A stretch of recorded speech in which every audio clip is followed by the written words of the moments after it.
Mesdames et messieurs, ici Chage et on se retrouve aujourd'hui pour parler de la saison 3 d'Elite. Et je vous avoue que cette saison, je l'ai trouvée assez appréciable. Je l'ai trouvée bonne sans être excellente.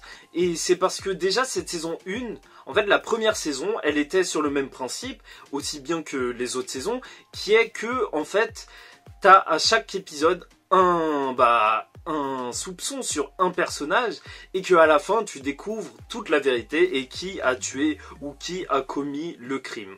Sauf que la saison 2, je vous avoue que je l'ai trouvé un petit peu en dessous de la saison 1 et j'en attendais un petit peu plus de cette saison. Et il faut dire que franchement, je vais te combler, ça a été assez intéressant parce que tout le thème de cette saison en fait, c'est de revenir à la base. En fait, c'est bien sûr de parler du meurtre de Marina. Et le meurtre de Marina, maintenant, tout le monde sait que c'est Polo. Sauf que dès le début de la saison, tu découvres qu'il va pas être incriminé pour ça, même après tout le plan de la saison 2. C'est ça qui me fait me dire que la saison 2, je sais pas si elle était vraiment indispensable, parce que au final, ça nous a pas fait énormément avancer l'intrigue. Et je sais pas, voilà, je sais pas du tout, parce que tout leur plan de la saison 2, là, si je le revoyais, je me dirais, mais à quoi ça a servi au final? Et en plus, voilà, Carla, elle a été déchirée entre plusieurs choses, justement ses responsabilités vis-à-vis de son argent, sa famille, et justement son envie de dénoncer Polo et la justice et la vérité. Donc c'est des choses qui vont revenir assez souvent dans cette saison comme dans les autres saisons. Les personnages ils vont être déchirés justement entre voilà leur responsabilité, leur argent et la vérité et la justice. Et donc le thème principal de cette saison pour moi il n'est pas anodin et c'est pour ça que j'ai bien aimé cette saison. C'est que je pense que le thème principal de la saison c'est le pardon. Parce que déjà finalement en fait c'est ce qui arrive. Vous avez vu la saison si vous regardez cette review, enfin j'espère parce que voilà c'est une critique de la saison. Et en fait tout, pour moi le personnage principal de cette saison c'était vraiment Guzman. Parce que Guzman voilà, Samuel, on l'a vu déjà énormément en retrait dans cette saison par rapport à toute l'intrigue principale. Et Guzman, en vrai, il part d'un début de saison où tu le vois commettre des trucs. Quand même, il attache Polo et il est prêt à le défoncer pour qu'il avoue le crime. Et ça marche pas, au final ça marche pas. Mais sauf que tu le vois vraiment continuer d'être rongé par toute cette histoire. Et au final, en vrai, au fur et à mesure que la saison elle va avancer, et grâce aussi, même si c'est un peu triste, à la maladie d'Anders, voilà, il va comprendre que la meilleure chose à faire de son côté, c'est pas de pousser les choses de cette manière, mais c'est de pardonner en quelque sorte, ou en tout cas pas se mettre plus dans la merde qu'ils ne le sont déjà. Et c'est pour ça que je sais que j'ai entendu énormément de personnes en fait dire que la maladie d'Anders elle arrivait de manière vraiment trop brusque quoi. Genre on avait l'impression que il tombe malade, il a sa leucémie et c'est juste pour remplir l'histoire. Sauf que je pense que pas du tout en fait. Je pense vraiment que cette maladie elle a un vrai intérêt scénaristique. Parce que, en soi, sans cette maladie, je pense pas que Guzman, ni même les autres personnages, ils se remettraient en question. C'est vraiment l'événement qui va faire que, voilà. Genre, ils vont tout relativiser et se dire, certes, le meurtre, c'est très grave, hein, c'est très très grave, hein, je vais pas dire le contraire. Sauf que voilà, est-ce qu'ils doivent vraiment pourrir toute leur vie pour ça, alors que forcément, il arrivera un moment où il va se faire avoir par ça, parce qu'ils font des trucs horribles durant cette saison à Apollo. Et je dis pas que c'est pas justifié, parce que quand même il a tué quelqu'un. Mais voilà, même ça, ça leur retombe dessus. Hein. Faut se dire qu'à la fin de la saison, Guzman, Samuel, eux, ils ont pas leur année. Et même si on peut se dire que c'est rien du tout comparé à un meurtre, voilà, genre ça gâche énormément d'aspects de leur vie au final, toute cette histoire. Et donc voilà, maintenant je vais aller un petit peu plus loin sur les problèmes des personnages, parce que voilà.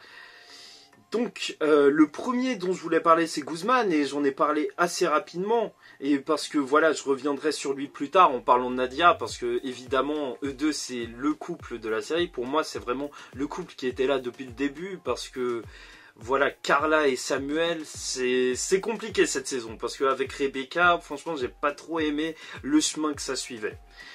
Et donc, Anders, en vrai, le cancer qu'il a cette saison, c'est assez compliqué de traiter une question comme ça en réalité. C'est assez compliqué, sauf qu'ils le font assez bien. En fait, faut dire que ça, c'est à la fois cliché, mais en même temps, on perd pas trop de temps dessus. C'est pour ça que je trouve pas ça gênant. Parce que au final, Anders, il décide quoi dès le début, en fait, c'est que sa maladie, elle empiète sur sa vie de couple avec Omar, et donc il veut le laisser tranquille. Et même au cours de la saison, il va inventer un mensonge pour que Omar s'éloigne de lui, parce qu'il voit qu'ils sont clairement mal, en fait, dans cette relation. Et je trouve que c'est assez bien amené, parce que voilà, on passe pas des centaines d'épisodes, enfin, voilà, juste 10, c'est 8 épisodes, mais on passe pas plusieurs épisodes à voir Anders qui se pose des questions, qui a le seum. Non, non, non, en vrai, voilà, il le dit, il fait son mensonge, et voilà, basta. Et c'est là où je trouve qu'il y a aussi un problème, parce que, franchement, il y a des traitements à vraiment deux vitesses sur les personnages. Parce que Anders, je trouve ça vraiment assez bien joué. C'était vraiment pas si chiant que ça, et c'était pas si mal amené, en fait, tous les problèmes qu'il rencontre avec sa mère, avec son entourage, vu qu'il est malade, qu'il pardonne Polo. En vrai, tout ça, ça semble assez logique, et j'ai rien contre ça. Et donc, voilà, sa relation avec Omar, elle empathie. Au début de la saison, Omar, il n'était pas très présent. J'ai eu peur, hein, franchement. Quand tu regardes juste les 4 premiers épisodes, moi, je me suis vraiment demandé si Omar, il allait avoir un rôle à jouer, en fait, dans cette saison. Mais en fait, c'était assez intéressant parce qu'ils ont réussi à mêler plusieurs trucs. Puisqu'il va sortir pendant un moment avec Malik, le copain de Nadia. Et donc, ils vont encore continuer à parler de religion, et je pense que c'est assez... je trouve que c'est assez facile de parler de l'islam, et là où je trouve que ça a été plus intéressant dans la saison, j'y reviendrai plus tard, c'est de parler du trouble avec Valerio, Polo et Katayena, puisque là, pour le coup, leurs parents, c'est 2 mères lesbiennes. Et là, c'est quelque chose de nouveau, alors que... Franchement, je dis pas que c'était mauvais le traitement qu'ils ont fait par rapport à la religion et tout, mais je trouvais ça déjà plus intéressant de traiter ça par rapport des problèmes de couple, d'acceptation, par rapport à justement un couple lesbien qui aurait du mal à accepter la sexualité de leurs enfants. Et donc Nadia, elle est encore tiraillée en fait, toujours, encore et toujours en fait, avec cette histoire de parents, de religion et son copain. Et au final, là où je trouve que ça a été vraiment malin, c'est que durant tout le début de la saison, voilà, elle voit Malik qui se retrouve être comme une solution de facilité pour elle, c'est sûr et certain, puisque lui, il a la même religion, même si on découvre plus ou moins qu'il fait un petit peu semblant d'être un mec droit, en tout cas d'être un mec comme les parents de Nadia voudraient, voilà, il veut un genre de compromis. Et ça, c'est ce que Nadia, elle va pas accepter. Et ça, j'ai trouvé ça vraiment très malin. Parce que au final, en fait, dans cette saison, Nadia, elle a été excellente. Je trouve que son développement de personnage, il était excellent.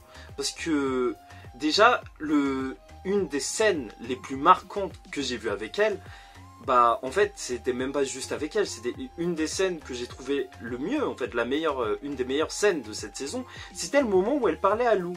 Et Lou, elle allait la dénoncer et tout, parce que elle allait en fait détruire son couple et tout, et la rendre triste en disant, voilà, Malik, il couche avec ton frère et tout. Et là, ça l'aurait détruit. Et j'ai trouvé la scène vraiment forte quand, en fait, Nadia, elle lui a juste dit, avant qu'elle parle, elle lui a juste dit que non...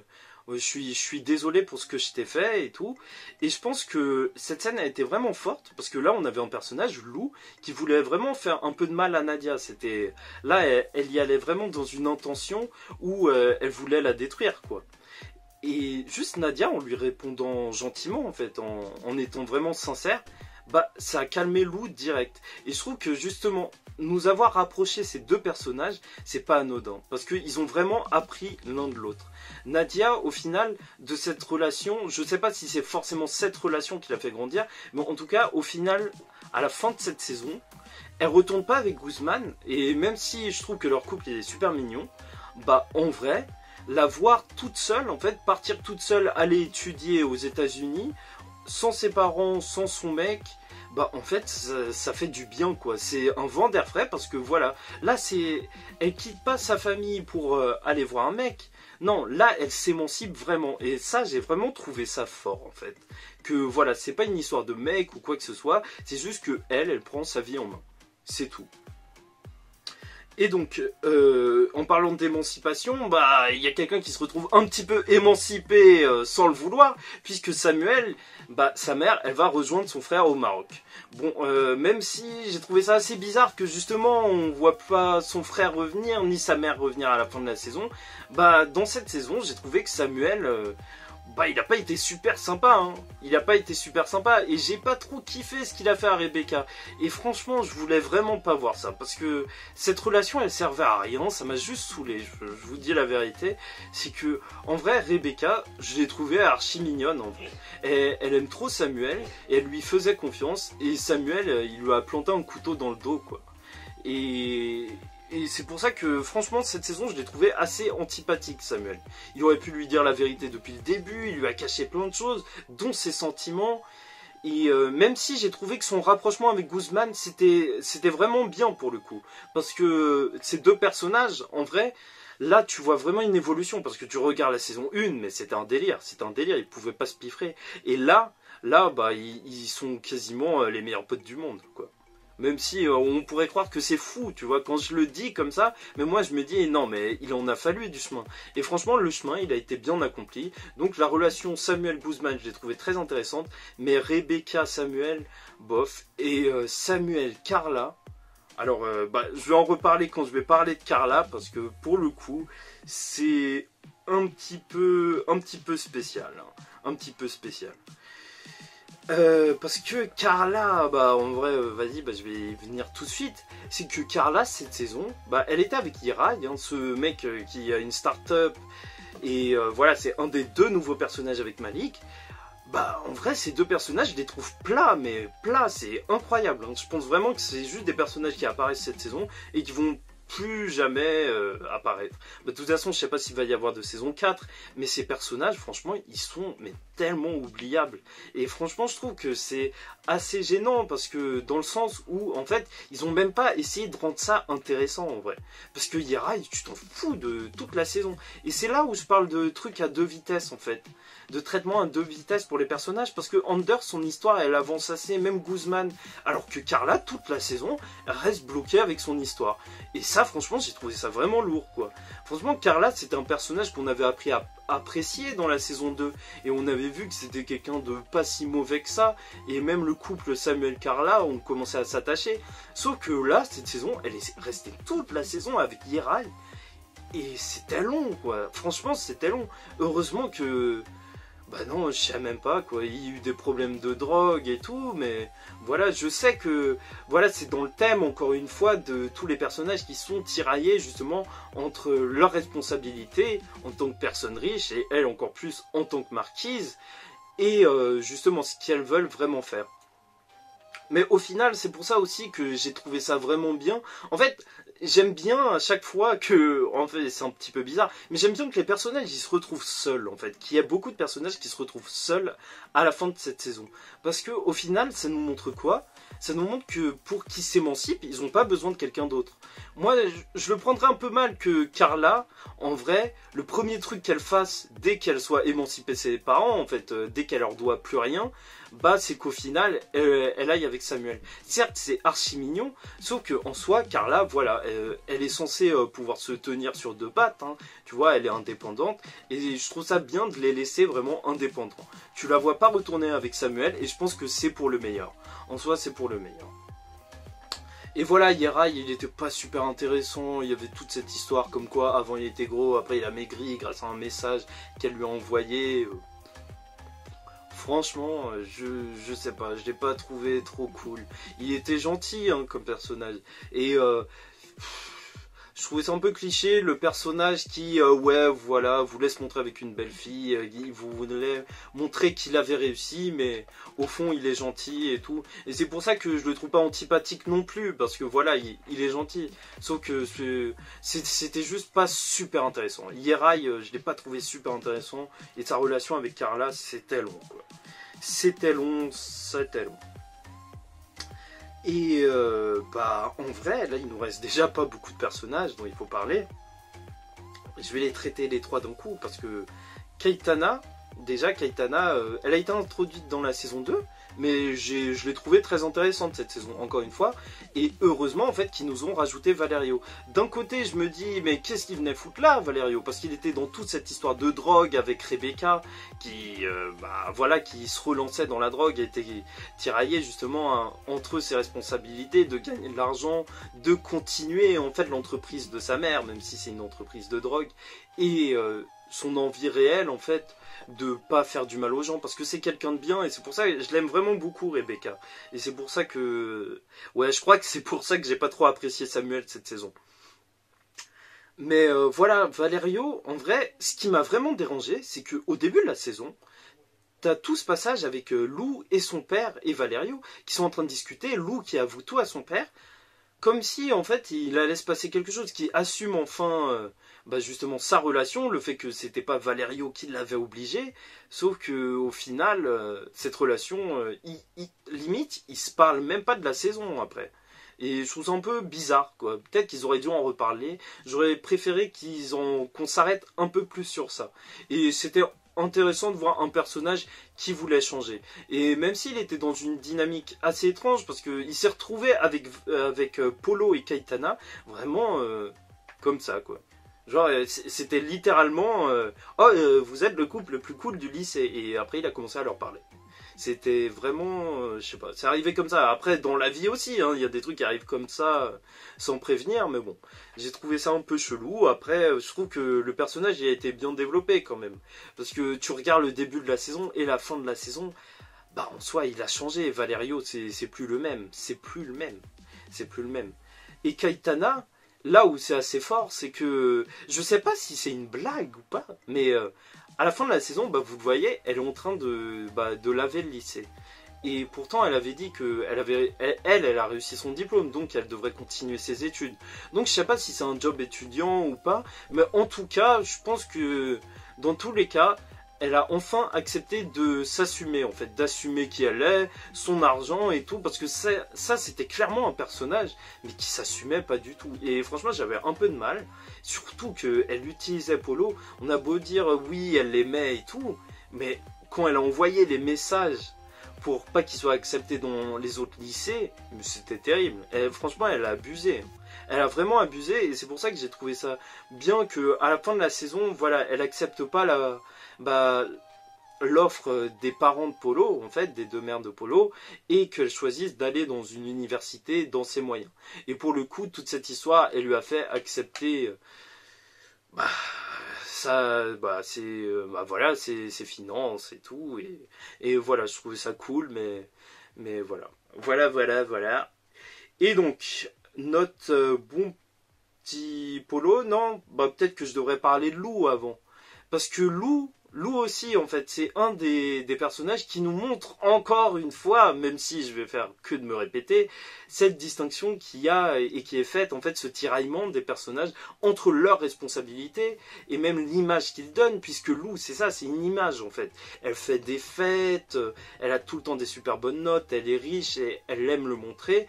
Et la réalité, et même leur envie réelle. En fait, elle a envie d'être une personne normale, on dirait. Hein. Elle aurait envie que ses parents ils soient tout le temps là et tout, mais ils sont pas là. Et au final, à la fin de la saison, j'ai trouvé ça vraiment fort, en fait, qu'elle apprenne de Nadia. Franchement, leur relation, j'ai trouvé ça vraiment très intéressant. C'était vraiment les deux personnages que je voyais vraiment pas commencer à discuter ensemble. Et chaque échange entre eux, j'ai trouvé qu'il faisait énormément avancer le personnage. Et ça fait que Lou, je l'ai trouvé, alors qu'elle était insipide dans les 2 premières saisons, là je l'ai trouvée beaucoup plus intéressante. Et au final, à la fin de la saison, pas un truc tout bête, hein, juste qu'elles disent au début, ouais, mes parents ils sont pas là, ils ont trop de trucs à faire, et après qu'elles disent, en fait, mes parents ils sont pas venus parce qu'ils s'en foutent de moi, ça montre qu'au moins elle s'assume, quoi. Elle s'assume, et même si c'est elle la tueuse d'ailleurs, je reviens dessus parce que c'est un petit peu, ça aurait pu être n'importe qui, hein. Franchement, vu la saison, ça aurait pu être n'importe qui. Et je pense même pas que ça apporte vraiment quelque chose. Surtout quand on sait que voilà, il y aura personne qui va se faire attraper pour ce meurtre. En soi, ça aurait vraiment pu être n'importe qui et bof quoi. Enfin, bof, Donc le fait que ce soit Lou, ça m'a pas plus touché que ça. Et même si c'était surprenant parce qu'on pensait pas forcément à Lou, bah, je pense pas que c'était forcément malin en fait. Mais voilà, je trouve qu'elle a bien évolué et c'était vraiment intéressant pour un personnage que je trouvais vraiment antipathique. Et donc, bah voilà, on en vient à Polo, notre bon vieux Polo, puisque cette saison, bah ça aussi, je trouve ça cool parce que tout son cheminement, en fait, c'est voilà, il passe du mec qui assume pas du tout ce qu'il a fait à cette fin de saison, en fait, où il assume complètement. Et même s'il va mourir, bah franchement, je trouve que c'est une bonne fin en fait, dans le sens où même les dernières paroles qu'il entend, c'est Guzman qui le pardonne. Et même si ça arrive un peu vite, même si c'est parce qu'il va mourir et tout ça c'est sûr et certain que c'est poussé par Anders en fait. C'est Anders, en vrai, c'est la maladie d'Anders et c'est pour ça que je vous dis que même si ça paraît un peu gros, bah c'est super intéressant. En fait, c'est intéressant pour le développement des autres personnages parce qu'en fait, Anders, sa propre maladie en soi, c'est pas super intéressant pour le personnage parce que voilà, c'est vrai qu'on savait pas trop quoi faire avec lui, mais toutes les répercussions sur les autres. Polo qui retrouve un ami et qui voit que, bon, en fait, qui voit qu'il peut être pardonné, je pense que ça joue beaucoup en fait. Ça montre vraiment que Polo, en fait, cette saison, il nous est montré vraiment humain en fait. Que même s'il y a des histoires en fait qui sont un petit peu trop, je trouve que le cyberharcèlement, là, on nous montre. Je sais pas sur quel pied danser en fait. Quand il nous montre ça, quand Samuel et même Guzman, ils créent un compte Twitter pour commencer à écrire n'importe quoi sur lui, bah en soi, je sais pas s'ils veulent nous montrer que c'est mal ou que c'est bien, parce que en vrai, ils critiquent un criminel. Donc je pense vraiment qu'ils auraient pas dû parler de cyberharcèlement, parce que si c'était pour le montrer en bien ou pour le montrer de manière ambiguë, c'était vraiment chelou. Mais en tout cas, tu voyais que Polo, il en souffrait clairement de cette situation. Et même s'il a mis toute la saison avant de complètement assumer et de vouloir se rendre, bah, je pense que ça a été un bon parcours pour le personnage. Ça a été un bon parcours avec beaucoup de hauts, beaucoup de bas. Et franchement, cette saison, elle m'a fait pas m'attacher à Apollo, mais en gros, je le détestais pas comme dans la saison 2. Et ça, je pense que c'était beaucoup plus réussi, parce que même si dans la saison 2, il y avait eu sa tentative de suicide, bah, je trouvais que c'était pas assez, parce que il assumait pas en fait ce qu'il avait fait. Et là, pour le coup, il voulait vraiment se rendre à la police. Et en plus, voilà, genre, au milieu de cette saison 3, il veut justement fuir, mais il va être rattrapé par tout ça, et au final, il va décider de s'assumer, et ça montre vraiment l'évolution du personnage. Et finalement, donc, cette intrigue de meurtre, bah voilà, je la trouve un petit peu artificielle. Je sais pas si on avait vraiment besoin de ça. Je pense que c'était vraiment pour marquer l'empreinte de la série, quoi. Il y a tout le temps un accusé, plusieurs accusés, et il faut trouver c'est qui a tué Polo, même si c'était montré à l'avance et tout que Polo allait mourir. Bon, on nous le montre dès le début de cette saison, donc c'est pas si grave que ça. Mais je pense que c'était un peu artificiel, quoi. Surtout au final, voilà, quand t'apprends que c'est tout le monde. Enfin, c'est Lou qui l'a tué, mais que il n'y aura pas de condamné, bah en soi, en plus ça a été bourré quoi. Enfin je dis pas que ça l'excuse, hein. Ça l'excuse pas du tout, mais voilà, je pense que toute cette intrigue d'enquête, pour le coup, je sais pas, ça m'a pas vraiment motivé à regarder la saison. Je me suis pas dit, oh merde, mais qui a tué Polo quoi. C'était pas un truc comme ça. Alors que c'est vrai que la première saison avec Marina, ça marchait déjà plus. Mais bon, en gros, j'ai trouvé cette saison assez bonne. Hein. Voilà, finalement, je l'ai trouvée assez bonne. J'ai trouvé assez bonne parce que voilà, t'avais des bons développements de personnages. Moi, je pense notamment à Lou. Lou, j'ai trouvé voilà que c'était un très bon développement de personnage parce qu'elle avait énormément changé du début à la fin de cette saison. C'était plus du tout le même personnage. Et mais voilà, en point négatif, je pense vraiment qu'il y a eu deux vitesses. Carla, ça a été développé, mais sur toute la saison, c'était la même histoire avec Hirai. Il n'y avait rien d'autre et c'était chiant. Il y a eu l'histoire de la drogue, mais ça a duré, je sais pas, ça a duré 2 minutes. Mais voilà. Donc je pense qu'il y a mieux à faire, mais de toute façon, c'était une assez bonne saison. Si vous avez suivi les premières, je pense pas que celle-là, elle vous a déçu particulièrement. Peut-être pour le couple Samuel Carla, mais voilà, encore une fois, moi j'aime bien que Carla, elle ait de l'indépendance. Donc voilà, j'espère que vous avez apprécié cette vidéo. N'hésitez pas à me dire ce que vous avez pensé de cette saison. Et n'hésitez pas à être critique surtout, hein, s'il y a des trucs justement que vous pensez que j'ai mal compris ou que vous avez apprécié alors que moi j'ai pas apprécié, n'hésitez pas à me le dire en commentaire, n'hésitez pas à vous abonner à cette chaîne parce que en soi il va y avoir beaucoup d'autres reviews de séries, même si en ce moment il n'y en a pas trop, il y a des résumés de séries, des reviews de séries, ça parle de séries et ça parle aussi de mangas si ça vous intéresse. Donc voilà, j'espère que vous avez apprécié cette vidéo et même que vous avez apprécié Elite parce qu'en soi, j'espère que vous n'avez pas perdu votre temps. Et donc, je vous souhaite une bonne semaine et protégez-vous bien, hein, surtout. Et paix sur vous. Allez, ciao tout le monde.